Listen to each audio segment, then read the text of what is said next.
a natureza vindo à tona. E quando eu falo, é exatamente isso, é a natureza que eu aprendi aqui. Aprendi com vocês a se preciso, falar. Se for preciso. Se for preciso, aprendi aqui com vocês. Se for preciso, eu falo, mas não tem sido nem preciso, às vezes, é viver, é andar. Ô, Caio, é curioso isso. Por que as pessoas têm esse negócio, esse grilo de falar de Deus? Porque é o produto, né? Que coisa... Deus Eu sou de uma época, produto. eu chegava em casa, as pessoas falavam assim pra mim, ou vô, avó, falavam assim, já falou de Jesus pra alguém hoje?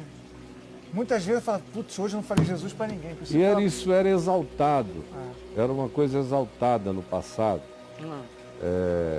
Se contava a história de, por exemplo, de Moody, que tinha tomado o compromisso de nunca dormir sem pregar para alguém acerca de Jesus naquele dia. Pregar era o que eles chamavam de anunciar o plano da salvação. E aí começa dizendo que tem Deus, em segundo lugar, que tem Deus, mas você está separado de Deus. Em terceiro lugar, tem Deus, você está separado de Deus e, portanto, você está perdido. Tem Deus, você está separado de Deus, está perdido, mas Deus se arrependeu de deixar você ir para o inferno e mandou Jesus. Aí Jesus veio para fazer um remendo no que deu errado. E aí, com base nisso, você agora, sabendo da mensagem do remendo, o Evangelho é um remendo de Deus para um negócio que deu completamente errado. E aí você anuncia o Evangelho para as pessoas. E se você não anunciar, os caras não vão saber. E se não souber, vão para o inferno. Portanto, o que Jesus fez não vale de nada sem mim. Se eu não for contar essa história pessoa por pessoa, não terá valido a pena. O problema é que eu vou, conto, o cara às vezes até diz que aceita, mas também não muda nada. Jesus morreu e não consertou coisa nenhuma, olha a bosta que está aí. Então, mas o compromisso anterior era esse. Se você fosse um indivíduo do Evangelho, você não podia dormir sem falar de Jesus todo dia, e um dos exemplos era o Moody. Foi um evangelista americano do final do século XIX, início do século XX. Um grande evangelista, um homem meio tosco, mas apaixonado, um pregador.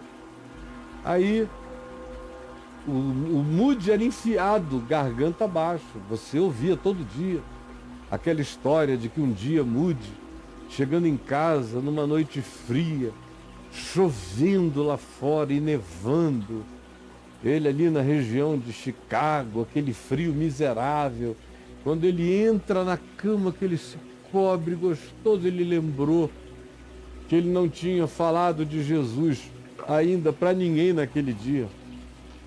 Aí ele se veste, bota a bota, se cobre, se paramenta todo, sai, vai para aquela neve horrível de madrugada, quando ele vê uma menina longe andando embaixo de um poste. Aí ele sai correndo, correndo, correndo, a menina olha para trás, se apavora, pensa que é um assaltante e entra numa casa, e ele corre e entra na casa atrás da menina, a menina entra embaixo da cama e ele pula embaixo da cama e olha para a menina e diz: alguém já falou para você hoje que Jesus veio ao mundo para te salvar? Isso virou um exemplo de como as coisas deveriam ser feitas. Meu Deus. Aí tinha outras histórias de evangelistas que corriam durante a noite, movidos pela mesma angústia. Corriam atrás de mendigos durante a noite, ou corriam atrás de carros até o cara parar num lugar e ele descer e abordar.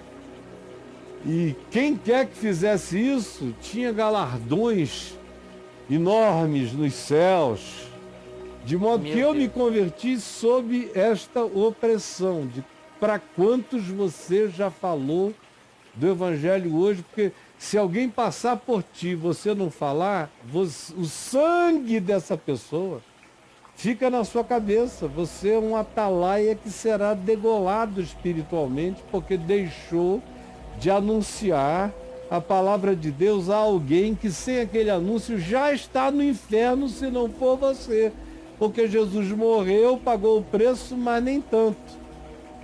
Sem a ação humana, o que Jesus fez não tem repercussão, não tem Pelo significado. amor. Você vira o Arimateia do cara. Você é, né? É só a igreja salva, né? Meu Deus do céu. De modo que essas historinhas todas levam todas para o mesmo E lugar. essa história contada com um pianinho de fundo. É, Mata o cara. Pô, chegou, Aí o correu, entrou debaixo da cama e Com o piano pianite. tocando fundo.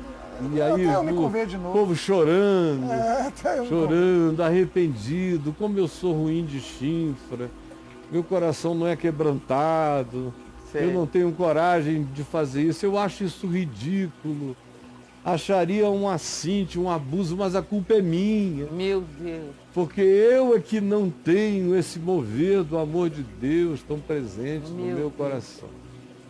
Então a história já foi muito pior, inclusive. Tem coisas indizíveis que naquele tempo eram contadas como heróicas para motivar o indivíduo a ser desse jeito.